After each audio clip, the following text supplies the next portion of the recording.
Seguimos conversando con Felipe Mujica, secretario general del MAS, hablando de estas condiciones que son importantes para este proceso electoral, y mencionaba el tema de cómo se debe dar esta transición, los elementos que deben existir, el diálogo, que eso es fundamental y que siempre también desde el MAS pues, se ha apoyado ese diálogo, y no solo de un sector, sino de los diferentes sectores de nuestra sociedad venezolana. En ese sentido, quedaba allí una pregunta: ¿en qué momento entonces es importante colocar esta pauta de transición? Y también colocando la contraparte de que, bueno, hay otros analistas y politólogos que mencionan que no va a ocurrir tal transición, sino que más bien es un cambio, porque no puede haber esa transición, por ejemplo, desde los poderes públicos, y que eso tomaría mucho más tiempo.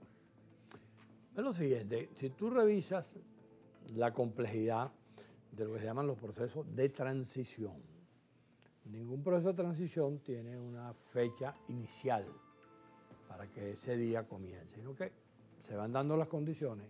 La primera condición imprescindible para que eso se produzca, que en este caso incluso estamos hablando de una transición que el país requiere para convivir de otra manera, es que haya diálogo entre las partes y que ese diálogo vaya llevando al convencimiento a las partes de que va a haber lo que ya hemos comentado a lo largo del programa: respeto a los resultados, respeto a los requerimientos que el país tiene, a la necesidad de producir los cambios. Entonces, eso va a ir permitiendo que nos vayamos acercando. Nosotros lo hemos dicho de distintas maneras: es imprescindible que sectores del gobierno, que no todos tienen la misma opinión, porque tú hablas con ellos y algunos asumen que sí van a perder, que no hay una alternativa diferente, porque es muy grave el deterioro que tú sientes en la ciudadanía en relación a lo que piensa sobre la candidatura de Maduro, y que eso necesariamente lleva a que hay que crear las condiciones, por eso que tú comentabas, de los 6 meses que hay allí, de los poderes públicos en manos del actual gobierno, de la manera en que eso está. Bueno, pero todo eso tiene que llevarnos a un punto en el cual haya mecanismos que en este momento tú no puedes preestablecer. Yo he escuchado, por ejemplo, gente hablando: vamos por una constituyente, que fue lo que hizo Chávez, por ejemplo, cuando él ganó la elección. A mí me parece que eso es apresurado. Aquí simplemente lo que hay que hablar es de cómo irte acercando a buscar soluciones sobre la base de las realidades que tienes allí. Eso implica que de parte y parte tiene que haber la disposición a entenderse.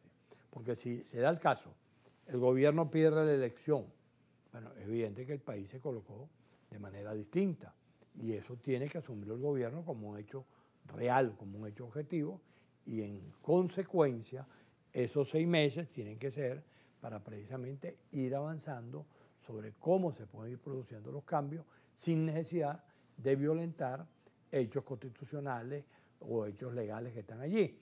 Ahí se puede conversar de cualquier temática, porque es allí como se va construyendo lo que llaman la transición. Ellos, por ejemplo, yo he escuchado a algunos de ellos que dicen: no, aquí no va a venir transición, aquí lo que va a venir es la transición al socialismo. Es una versión que están dando algunos de ellos. Sí, ellos hablan también de transición, claro, desde ese punto de vista. Habían dejado o no querían hablar de transición, y después inventaron que lo que venía era la transición al socialismo. No se sabe de qué se está hablando allí, porque ellos tienen 25 años hablando de eso, y nosotros, que somos un partido que se llama Movimiento al Socialismo, que conocemos de qué estamos hablando y que hemos sido oposición radical a lo que ellos han hecho, sabemos que eso simplemente es una manera de hacer un discurso, no es una manera de proponerse absolutamente nada. Ojalá ellos hayan aprendido para el futuro, sean gobierno o sean gobierno, lo que hay que hacer con Venezuela para poder efectivamente construirla de una manera distinta. Eso no lo sabemos, porque simplemente siguen haciendo anuncios que no tienen ningún destino, sino que, bueno, se empiezan a pegar gritos y dicen tales o cuales cosas, empiezan a amenazar, empiezan a decir cosas que no tienen mucho sentido, pero es evidente que dentro del gobierno hay un sector que asume claramente que hay la posibilidad de que dejen de ser gobierno, que se conviertan en oposición, y que implique la construcción de una cosa distinta en relación al país.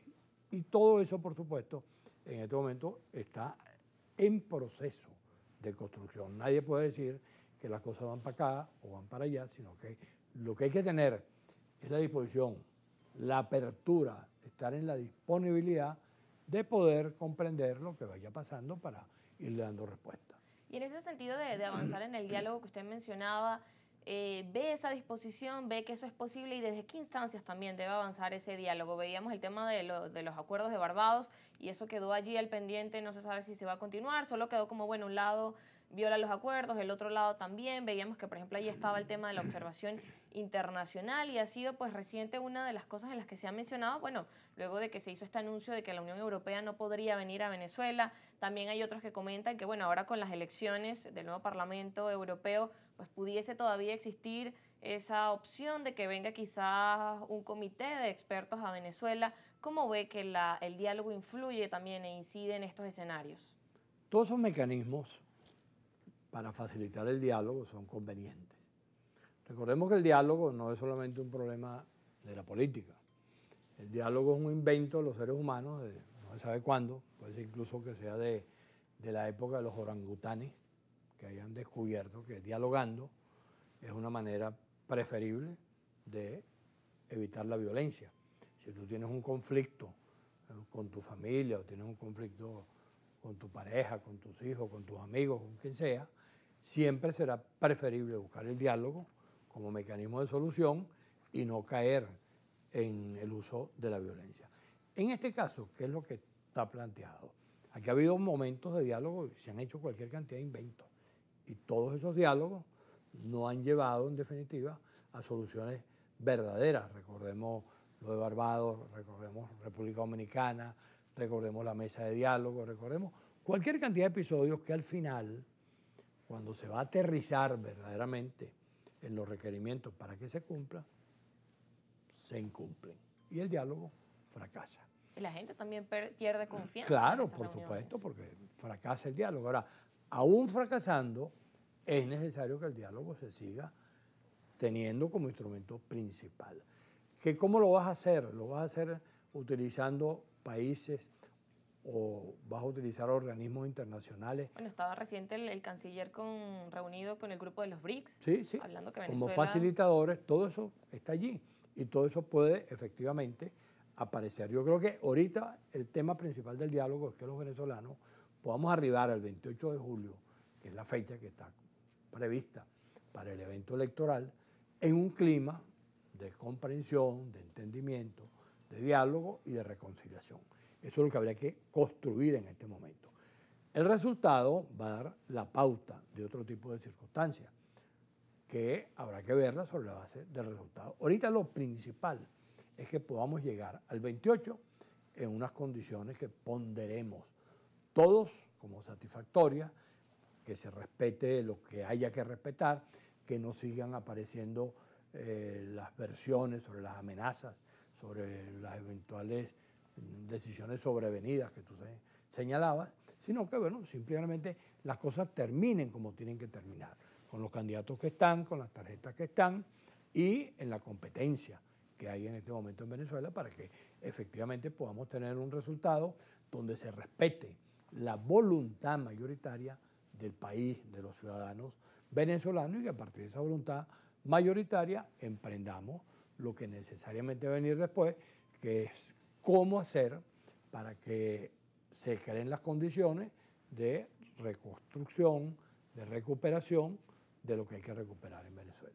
En ese sentido y en esos ámbitos de diálogo, ¿ve usted factible una reunión, por ejemplo, Maduro y el señor Edmundo González?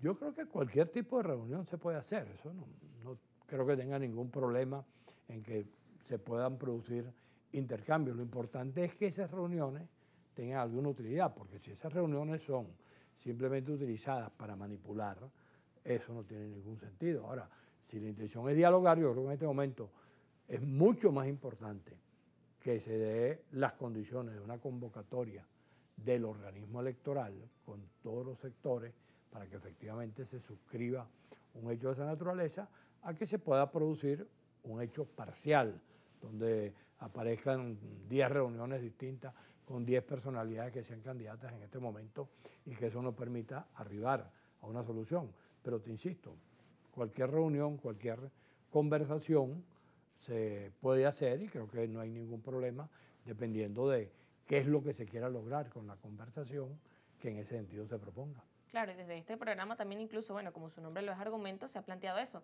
que se pueda ver también a los candidatos reunidos, no solo en ese sentido de firmar ese acuerdo, sino también de poder debatir las ideas y, como decía, alcanzar también el plan de gobierno que cumpla las funciones de, pues, atacar las necesidades que tienen los venezolanos. Sí, claro, porque aquí es imprescindible que haya algo que todavía no se está discutiendo con intensidad, que es lo que sería cuál es la proposición o las proposiciones que tenemos que aplicar en Venezuela para poder recuperar. Aquí está claro que aquí la economía hay que convertirla en una economía productiva. Aquí está claro que los venezolanos tenemos que tener salarios dignos para darle un nombre que permita que cada quien pueda hacer con su dinero lo que quiera, que no haya mecanismos de control social, que no haya bolsa CLAC, que no haya el bono tal o el bono cual, sino que haya salario, haya la posibilidad de recuperación del sistema financiero, que tú, que yo podamos tener tarjetas de crédito, podamos tener acceso a la posibilidad de comprar apartamentos, casas, neveras, cocinas, todo lo que en este país se hacía en el pasado, todo eso hay que recuperarlo y que entonces permita que Venezuela sea vista en unas condiciones tales que permita de manera muy importante la posibilidad de que regresen los 7 millones de venezolanos y entonces entre todos nos dediquemos a construir el país que queremos. Así es, y que mejoren las condiciones de todos los ámbitos, temas salud, educación, cultura, desde cada ámbito y sobre todo ese que mencionaba, el tema del salario. Seguimos conversando luego de la pausa con Felipe Mujica del MAS.